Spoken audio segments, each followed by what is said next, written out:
Pagbasa mula sa aklat ni Propeta Ezekiel, sinabi sa akin ng Panginoon, "Tao, nasa gitna ka ng isang mapaghimagsik na bayan. May mga mata sila ngunit hindi nakakikita at mga taingang hindi nakaririnig, pagkat sila'y mapaghimagsik. Kaya nga, magbalot ka ng kailangan mo sa paglalakbay bilang isang itinapon. Bago dumating ang gabi, maglalakad ka sa lansangan ng nakikita nila at baka sakaling makaunawa sila sa kabila ng pagiging mapaghimagsik nila. Samantalang maliwanag pa, maghanda ka ng iyong daladalahan ng nakikita nila at kinagabihan ay maglalakad kang parang manlalakbay. Pagkatapos, bumutas ka sa pader at doon ka magdaan. Pasanin mo ang iyong daladalahan at lumakad kang nakikita nila. Magtakip ka ng mukha para hindi mo makita ang lupain pag alis mo, pagkat ikaw ang gagawin kong pinakababala sa mga Israelita.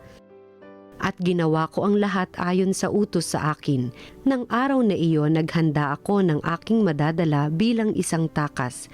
Kinagabihan, bumutas ako sa pader at nagpatuloy sa paglalakbay na nakikita nila habang pasan ko ang aking mga daladalahan.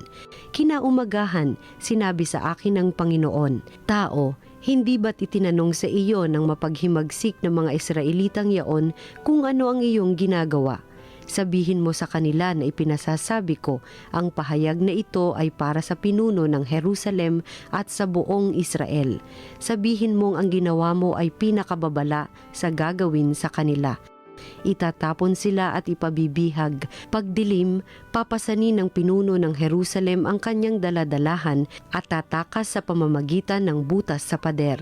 Magtatakip siya ng kanyang mukha para hindi niya makita ang lupaing iiwan niya." Ang salita ng Diyos.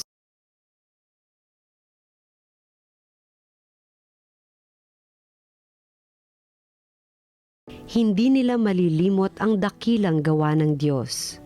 Ngunit sila'y naghimagsik sa kataas-taasang Diyos, hindi nila iginalang ang kanyang mga utos. Katulad ng nuno nila, sila'y kusang tumalikod, nagtaksil na wari pa ng lumipad ng walang taros. Hindi nila malilimot ang dakilang gawa ng Diyos.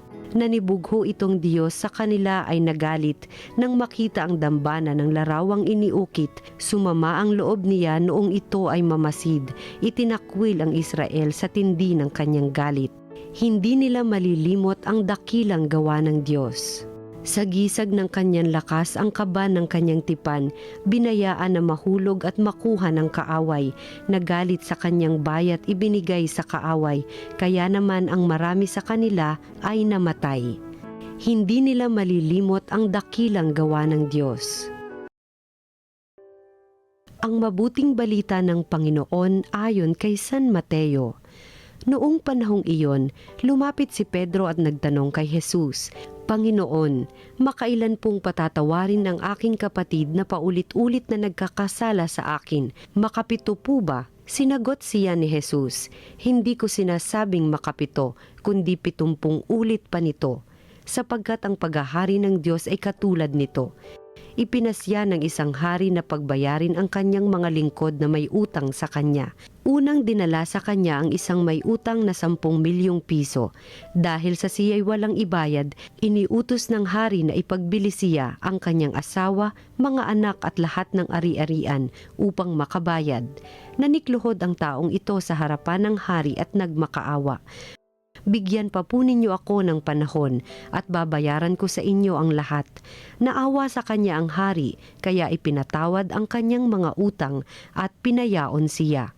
Ngunit pagkaalis niya roon ay nakatagpo niya ang isa sa kanyang kapwa lingkod na may utang na 500 piso sa kanya. Sinunggaban niya ito at sinakal, sabay wika, "Magbayad ka ng utang mo." Naglumuhod iyon at nagmakaawa sa kanya, "Bigyan mo pa ako ng panahon at babayaran kita." Ngunit hindi siya pumayag. Sa halip, ipinabilanggo niya ang kanyang kapwa-lingkod. Nang makita ng kanyang mga kapwa-lingkod ang nangyari, sila'y labis na nagdamdam. Pumunta sila sa hari at isinumbong ang nangyari. Kaya't ipinatawag siya ng hari. "Ikaw, napakasama mo," sabi niya. Pinatawad kita sa utang mo sapagkat nagmakaawa ka sa akin. Nahabag ako sa iyo. Hindi ba dapat ka ring mahabag sa kapwa mo? At sa galit ng hari, siya'y ipinabilanggo hanggang sa mabayaran niya ang kanyang utang. Gayon din ang gagawin sa inyo ng aking amang nasa langit kung hindi ninyo patatawarin ang inyong kapatid.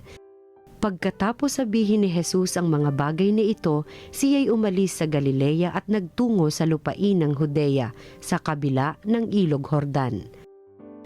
Ang mabuting balita ng Panginoon.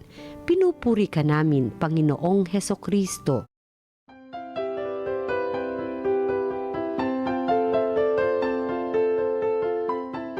Ilang taon na ang nakakaraan ng isang pari mula sa Cavite ang niloob at pinagsasaksak 32 ulit na sinaksak. Nalungkot yung buong pamayanan, napakabait daw ng paring ito, kaya nga ikinalungkot ng kanyang mga kapatid na pari, ng kanyang mga parokyano, ng mga nagmamahal sa kanya. Nung misa ng kanyang libing, napakaraming taong dumating. At naroroon yung nanay ng pari, kasama niya yung gobernador, yung mayor, naroroon yung mga pulis. Isang reporter yung lumapit sa nanay at sabi niya, "Nay, nahuli na raw po yung pumatay sa inyong anak. Gusto niyo po ba siyang makita? Meron po ba kayong gustong sabihin sa kanya?" Sabi niya, "Oh, gusto ko siyang makita. Huwag kayong mag-alala, hindi ko siya sasaktan. Huwag kayong mag-alala, hindi ko siya pagsasalitaan ng masakit. Napatawad ko na siya. Gusto ko lang tanungin sa kanya, bakit mo pinatay ang mabait kong anak? Bakit mo pinatay ang mabait kong anak? Hindi ko siya sasaktan. Hindi ko siya pagsasalitaan ng masakit. Napatawad ko na siya kasi yan ang turo ni Jesus. Yan ang turo ni Jesus." Mga kapatid, ito po yung unang dahilan kung bakit tayo nakapagpapatawad. Sapagkat ito ang turo ni Jesus. Ito ang halimbawa ng Diyos sa atin. Ipinakita po sa Ebanghelyo ang habag ng hari na nagpatawad sa pagkakautang ng kanyang alipin. Sabi po sa Salmo 130, "Kung ikaw ay may talaan ng kasalanan, lahat kami ay tatanggap ng hatol mong nakalaan. Ngunit kami ay iyong pinatawad, kasalanan namin ay iyong nilimot." Tinuturuan tayong magpatawad ng Diyos. At nakita natin na ang pakikipag-ugnayan ng Diyos sa atin, ng Diyos sa kanyang bayan, ay laging relasyon at ugnayan ng pag-unawa at pagpapatawad. Ngunit tandaan po natin, tayo'y mga anak ng Diyos. At bilang mga anak ng Diyos, katulad ng Ama, dapat maging mapagpatawad din tayo. Araw-araw dinadasal natin yung Ama namin. At kasama sa panalangin ito, patawarin mo kami sa aming mga kasalanan katulad ng pagpapatawad namin sa nagkakasala sa amin. Ang karanasan po na tayo'y pinatawad ng Diyos ay dapat na magpaalala sa atin ng pananagutan natin na magpatawad sa ating kapwa. Sabi nga po nung hari, sa narinig nating kwento sa Ebanghelyo, "Pinatawad kita, nahabag ako sa iyo, hindi ba dapat ka ring mahabag at magpatawad sa iyong kapwa?" Tinuturuan tayo ng Diyos na magpatawad. Alam niyo, kung titignan natin yung paraan natin ng pagpapatawad, kakaiba. Kakaiba sa Diyos. Kapag tayo ang nagpatawad, sasabihin natin, "Pinatatawad na kita, pero tapos na ang lahat sa atin. Pinatatawad na kita, pero ayoko nang makita yung pagmumukha mo." Pero ang Diyos, paano magpatawad? Doon sa kwento ng alibugang anak, paano siya nagpatawad? "Pinatatawad na kita, halina't magdiwang tayo. Come, let us celebrate." Nakita natin ito sa buhay ni Jesus. Nakita natin kung papaanong habang nakapako sa krus, napakatindi ng sakit, napakatindi na ng hapdi ng kanyang mga sugat, nang naririnig niyang pag-aalimura ng mga kawal sa kanyang paanan. Pero ang unang-unang namutawi sa bibig ni Jesus, Ama, patawarin mo sila sapagkat hindi nila nalalaman ang kanilang ginagawa.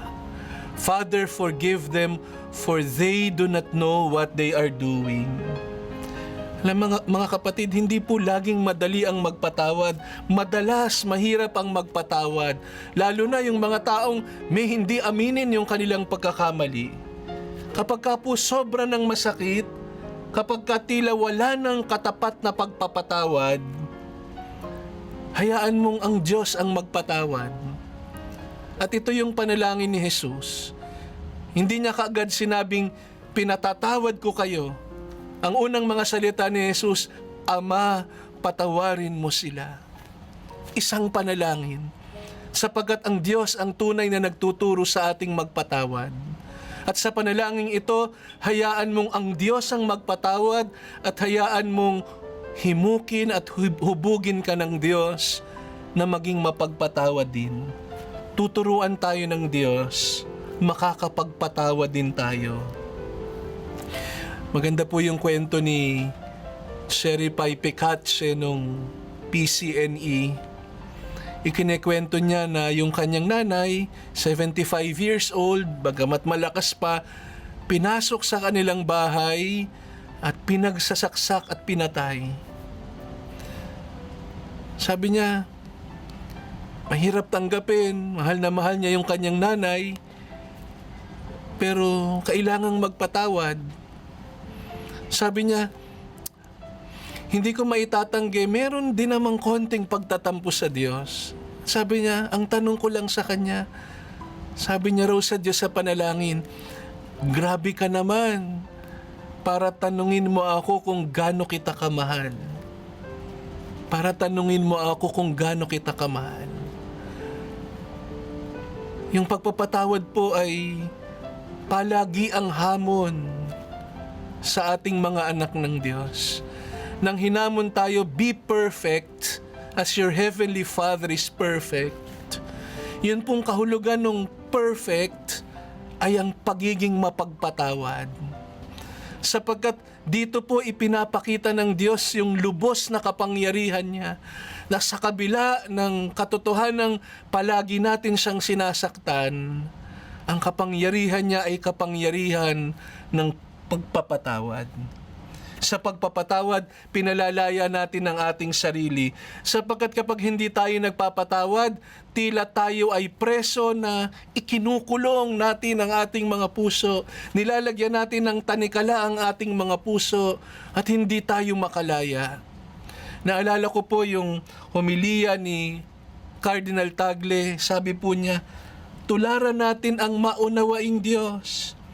Sa susunod na mainis o magalit ka dahil sa maling ginawa sa iyo, huminto ka at magnilay.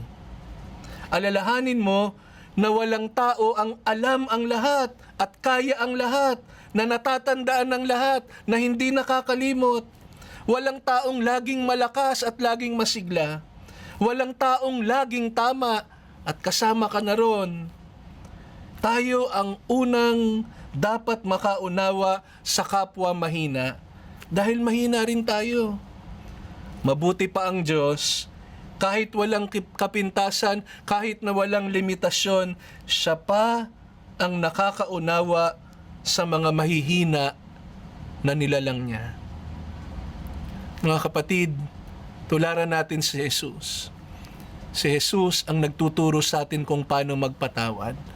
At sa tuwing nagpapatawad tayo, sa tuwing sinusubukan nating umunawa at magpatawad, nagiging mas kamukha tayo ni Jesus. Nagiging mas kamukha tayo ng Diyos. Ito po ang salita ng Diyos, ang salita ng buhay.